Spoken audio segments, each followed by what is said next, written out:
Hello students, welcome to my YouTube channel Vidhi classes. आज के इस वीडियो में हम लर्निंग आउटकम्स पर आधारित ब्रिज कोर्स कक्षा 8वीं विषय सामाजिक विज्ञान के अंतर्गत दिए गए टॉपिक हमारी पृथ्वी के अंदर को समझेंगे तथा इससे संबंधित वर्कशीट के अंतर्गत दिए गए प्रश्नों के उत्तर खोजेंगे तथा जानेंगे कि इन प्रश्नों के उत्तरों को कैसे हल करेंगे।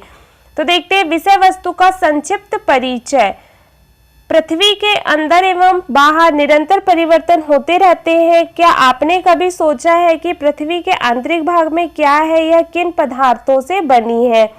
फिर आगे पढ़ते हैं। पृथ्वी की ऊपरी परत को परपट्टी या भूपटल कहते हैं। तो देखिए ये जो है इम्पोर्टेंट है, यहाँ पर पृथ्वी की ऊपरी परत को परपट्टी या भूपटल कहते हैं। या पृथ्वी की सबसे पतली परत होती है। इसकी गहराई समुद्र तल से 5 किलोमीटर तथा महाद्वीपों में 35 किलोमीटर तक फैली होती है। अब आगे है पृथ्वी की दूसरी परत को मेंटल कहते हैं। तो देखिए पहली परत को परपट्टी या भूपटल, दूसरी को मेंटल कहते हैं, जो लगभग 2900 किलोमीटर की गहराई तक फैली है।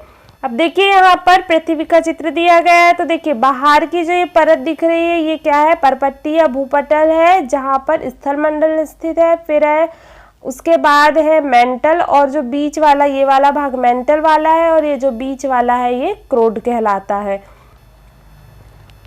अब आगे पढ़ते हैं। पृथ्वी की सबसे आंतरिक परत क्रोड है। तो तीसरी जो आंतरिक परत होगी वह क्रोड है, जो सबसे मोटी परत होती है। इसकी मोटाई सबसे अधिक होती है। पृथ्वी की सतह के कठोर भाग को चट्टान या सेल कहते हैं। सेल विभिन्न रंग एवं आकार की होती है। मुख्य रूप से सेल 3 प्रकार की होती है। तो देखिए सेल के टाइप दिए गए हैं, सेल या चट्टान। तो आग्नेय सेल द्रवित मैग्मा के ठंडा होकर ठोस होने से इन सेलों का निर्माण होता है। उदाहरण के लिए ग्रेनाइट व बेसाल्ट। तो ग्रेनाइट या बेसाल्ट टाइप की जो सेल होती है वो आग्नेय सेल से निर्मित होती है। फिर है अगला अवसादी शेल। पृथ्वी की सतह पर पाए जाने वाले अवसाद दबकर एवं कठोर होकर अवसादी शेल बनाते हैं। उदाहरण कोयला और बलुआ पत्थर। तो अवसादी शेल के उदाहरण क्या क्या हो जाएंगे? कोयला और बलुआ पत्थर। अब देखेंगे अगली है थर्ड कायांतरित सेल। आग्नेय और अवसादीय सेल उच्च ताप एवं दाब के कारण कायांतरित सेलों में परिवर्तित हो जाती है। देखिए आग्नेय और अवसादी से ही मिलकर क्या बनती है? कायांतरित सेल। उदाहरण क्या है? चूना पत्थर संगमरमर में परिवर्तित हो जाते हैं। ये कायांतरित सेल के उदाहरण है। फिर है आगे देखेंगे, हमारी पृथ्वी चारों ओर से वायु की घनी चादर से घिरी हुई है, जिसे वायुमंडल कहते हैं। देखिए वायुमंडल की डेफिनेशन दी गई है। पृथ्वी के सभी जीव जीवित रहने के लिए वायुमंडल पर निर्भर हैं। अब आगे देखते हैं। वायुमंडल में सर्वाधिक 78% 78% नाइट्रोजन होती है। 21% 21% जो होती है ऑक्सीजन होती है।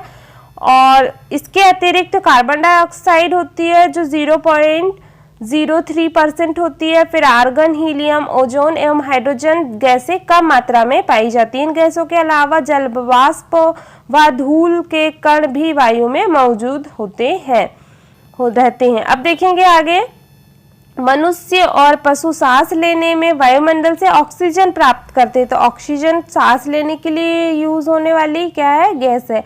फिर और कार्बन डाइऑक्साइड बाहर छोड़ते हैं, जबकि पेड़ पौधे अपना भोजन बनाने में कार्बन डाइऑक्साइड का प्रयोग करते हैं और ऑक्सीजन वापस देते हैं। अब आगे देखते हैं। हमारा वायुमंडल 5 परतों में विभाजित है। तो 5 परतों में वायुमंडल डिवाइड है। पहली परत है क्षोभ मंडल, जिसमें मौसम संबंधी सभी घटनाएं होती हैं। फिर है अगला समताप मंडल, इसमें हवाई जहाज उड़ने के लिए आदर्श स्थिति होती है। फिर है अगला मध्य मंडल, अंतरिक्ष से प्रवेश करने वाले उल्कापिंड इसी में आने पर जल जाते हैं। और फिर है बाह्य मंडल, रेडियो संचार के लिए उपयोगी है। और बहिर्मंडल वायुमंडल की सबसे ऊपरी परत है। तो देखिए यहाँ पर वायुमंडल की परतों को डिवाइड किया गया है। डायग्राम चित्र भी दिया गया है। तो देखिए सबसे जो पहली परत हो गई वो क्षोभ मंडल, क्षोभ मंडल के बाद समताप मंडल जहाँ हवाई जहाज उड़ते हैं। फिर है मध्य मंडल आएगा, मध्य मंडल के बाद बाह्य मंडल और बाह्य मंडल के बाद बहिर्मंडल। इस प्रकार से 5 परतों में हमारा वायुमंडल डिवाइड होता है। तो देखा हमने, अब इस चैप्टर को समझ लिया है। अब इससे संबंधित वर्कशीट को हल करेंगे। देखिए फर्स्ट क्वेश्चन दिया गया है, पृथ्वी की परतों को सतह से गहराई की और ऊपर से नीचे सही क्रम में लगाइए। तो देखिए हमने जैसे कि चैप्टर में रीड किया था, तो सबसे जो ऊपरी परत होती है वह परपट्टी या भूपटल होती है, फिर सेकंड वाली मेंटल होती है, और जो क्रोड होती है वह पृथ्वी के आंतरिक भाग में पाई जाती है और सबसे मोटी परत होती है क्रोड। अब आगे नेक्स्ट क्वेश्चन देखेंगे, क्वेश्चन नंबर 2, निम्नलिखित को सुमेलित कीजिए। तो देखिए इसे हम सुमेलित करते हैं, सूची अ को सूची ब से सुमेलित करते हैं। तो देखिए स्लेट जो है कायांतरित सेल से निर्मित है या कायांतरित सेल का उदाहरण बोलेंगे इसे। फिर है कोयला जो है अवसादी सेल का उदाहरण है, मतलब अवसादी सेल से कोयला का निर्माण हुआ है। फिर है ग्रेनाइट, आग्नेय सेल से निर्माण हुआ है ग्रेनाइट का। और क्रोड क्या होती है, पृथ्वी की आंतरिक परत होती है। तो हमने देखिए सूची अ को सूची ब से सुमेलित कर लिया है। अब देखेंगे नेक्स्ट क्वेश्चन नंबर 3, स्लेट व संगमरमर किस प्रकार की सेल के उदाहरण है? तो कायांतरित सेल के उदाहरण है। अब देखेंगे नेक्स्ट क्वेश्चन नंबर 4, पृथ्वी की सबसे बाहरी या ऊपरी परत का नाम लिखिए। तो पृथ्वी की ऊपरी या बाहरी परत होती है परपट्टी या भूपटल। अब देखेंगे नेक्स्ट क्वेश्चन नंबर 5, आपके घर में उपयोग आने वाली किन्हीं 5 ऐसी चीजों के नाम लिखिए जो पत्थर से बनी हुई है। तो देखिए हमारे घर में यूज होता है सिलबट्टा, वह भी पत्थर का बना होता है। खल भी जो है पत्थर से बनता है। फिर है चकला बेलन भी बहुत से लोग जो है पत्थर से बना हुआ यूज करते हैं।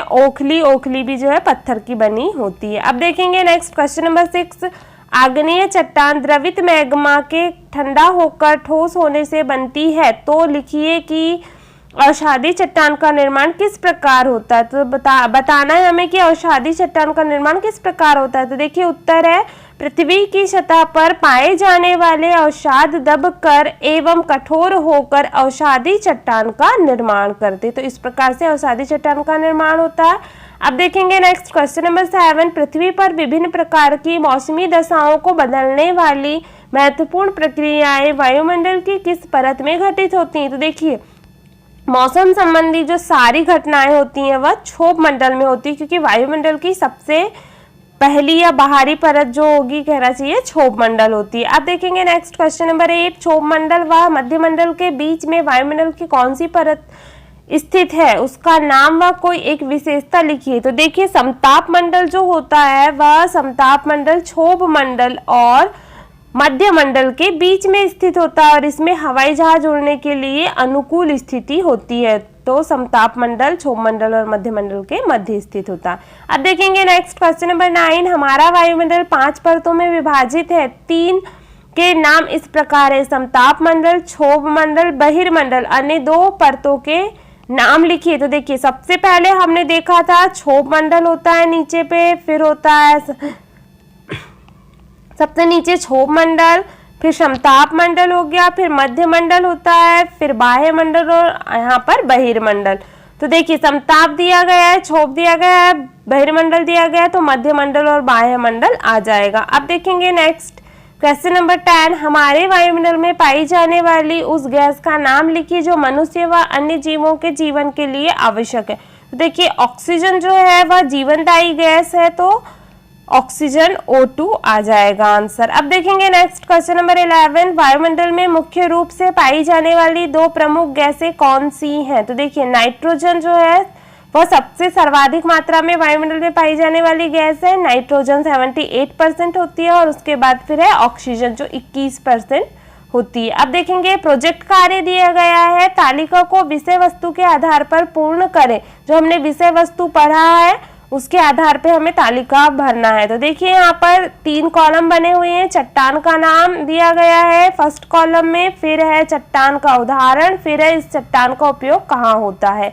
तो हमें बताना है, आंसर देना है। तो देखिए सबसे पहले चट्टान का नाम लिखते हैं हम, आग्नेय सेल। आग्नेय सेल का उदाहरण है ग्रेनाइट और बेसाल्ट, और इसका उपयोग जो है इमारती पत्थर के रूप में होता है। अब देखेंगे अगली चट्टान जो है या अगली सेल जो है अवसादी सेल है, और इस चट्टान या सेल का उदाहरण है कोयला व बलुआ पत्थर, और इसका यूज जो है इमारतों के निर्माण में किया जाता है। अब इसके बाद देखेंगे अगली सेल जो है कायांतरित सेल है, और इसका उदाहरण है संगमरमर व स्लेट, और इसका यूज जो है मूर्ति निर्माण में किया जाता है। देखा हमने प्रोजेक्ट कार्य को विषय वस्तु के आधार पे हल किया। अब देखेंगे अगला प्रश्न।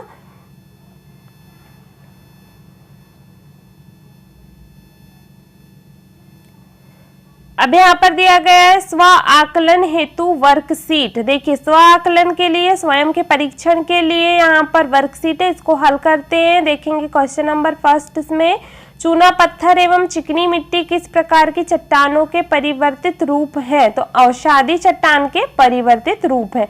अब देखेंगे अगला, बादलों की गड़गड़ाहट, वर्षा, बिजली का चमकना वायुमंडल की किस परत में होता है? तो जितनी भी मौसम संबंधी घटनाएं हैं ये सारी की सारी क्षोभ मंडल में होती है, वायुमंडल की क्षोभ मंडल वाली परत में होती हैं।